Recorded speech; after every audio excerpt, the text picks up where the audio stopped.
শীতকালের সকালে অথবা সন্ধ্যার সময় এরকম ডিম পরোটা, ওয়াও! এরকম ডিম পরোটা থাকলে তার কোনো কথাই হয় না, সাথে কোনো তরকারি লাগবে না।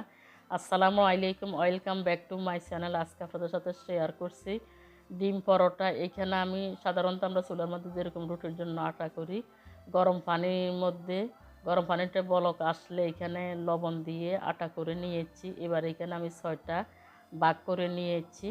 আমি কিন্তু বেশি করে করেছি, কয়টা আপনাদের সাথে একটু শেয়ার করছি।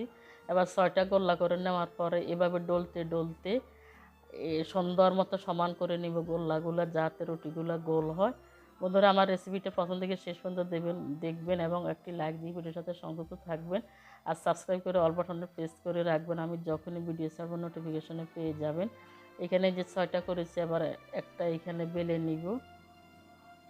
পরোটা বানাইতে কিন্তু বেশি একটা গুঁড়ি দেওয়া যাবে না, তাহলে পরোটাগুলো পোড়া যাবে। পরিমাণ মতো দিয়ে এবার এটাকে আমি বেলে নিচ্ছি।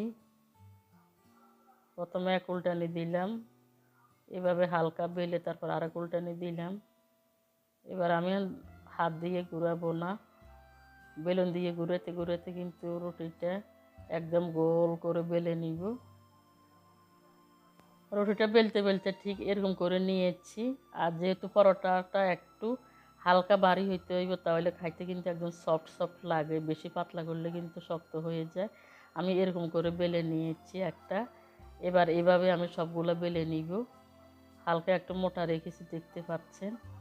এদিকে চুলার উপর একটি ফ্রাই প্যান দিয়ে এখানে একটি রুটি দিয়েছি। দেওয়ার পরে এগুলোকে একবার দুইবার চুলার আগুনটা কমে আছে উল্টায় পাল্টায় সুন্দর করে হালকা করে ভেজে নিব। আর এদিকে আমি অফ ক্যামেরা একটা ডিমকে গুলে নিয়েছি। এখানে ধনিয়া পাতা, কাঁচা মরিচ, লবণ, হলুদের গুঁড়া, মরিচের গুঁড়া দিয়ে আমরা সাধারণত যেরকম ডিম ভাজি করি ওইভাবে সুন্দর করে গুলে নিয়েছি। আবার একটা 4 চামচ দিয়ে উপরে দিয়ে 3 চামচ দিচ্ছি। দেওয়ার পরে এবার ডিমগুলোকে সুন্দর করে একদম এভাবে দিতে দিতে দিতে দিতে পুরা রুটিটাকে একদম লেপে দিয়ে দিব, মানে পুরাটা বরট করে এরকম লাগাইয়ে দিব। আমি কিন্তু এখনও কোনো তেল দিইনি, আপনারা চাইলে নিচে একটু তেল দিয়ে নিতে পারেন।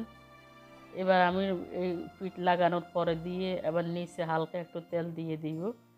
আমি কিন্তু এমনি উল্টে নিচ্ছি, আপনারা চাইলে তেল দিতে পারেন। ওই পিঠ লাগানোর পরে উল্টে দেওয়ার পরে আবার এই পিঠ উল্টাই, তারপরে আবার এই পিঠও ডিম দিয়ে লাগাই নিব। আপনারা চাইলে নিচে আগে তেল দিয়ে লাগাই নিতে পারেন। আমি এইটা এইভাবে বাচ্ছি, আর অন্যটা কিন্তু আগে একটু তেল দিয়ে ভিজে নিচ্ছি। আগে তেল দিয়ে ভিজে নিলে কিন্তু ফ্রাই প্যানের মধ্যে ডিম, পেঁয়াজ, মরিচগুলো লাগবে না, লাগবে এরপরও কম লাগবে আর কি।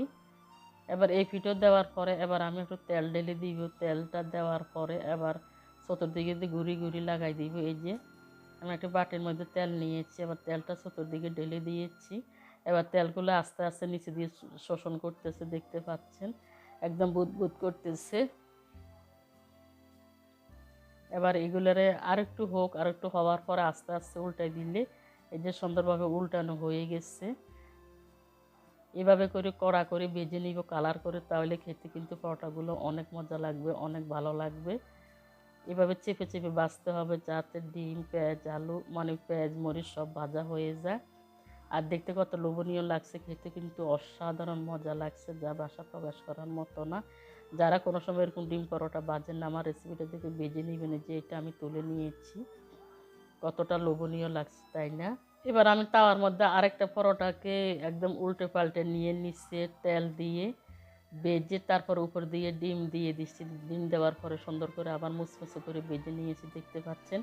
এভাবে করে কিন্তু আমি সবগুলো ডিম পরোটা ভেজে নিব। বন্ধুরা, আমাকে সাপোর্ট করবেন। আমার ভিডিওটা কেমন লাগছে এবং পরোটাগুলো দেখতে কেমন লাগছে আমাকে অবশ্যই কমেন্ট বক্সে জানাবেন। আপনাদের মূল্যবান কমেন্টস পেলে কিন্তু আমি আরও নতুন নতুন ভিডিও বানাবার উৎসাহ পাবো। দেখতে পাচ্ছেন এইখানে আমি বড় বড় 4টা পরোটা বানিয়ে নিছি। আমি পরে কিন্তু আরও অনেকগুলো পরোটা বানাবো। দেখতে কতটা লোভনীয় লাগছে, তাই না? কত সফট হয়েছে, যেহেতু সিদ্ধ করে নিয়েছে সেহেতু অনেক সফট লাগছে, খেতে কিন্তু দারুণ মজা লাগছে। সবাই ভালো থাকবেন, সুস্থ থাকবেন, আমাকে সাপোর্ট করবেন। দেখা হবে নতুন কোনো রেসিপি নিয়ে। আল্লাহ হাফেজ।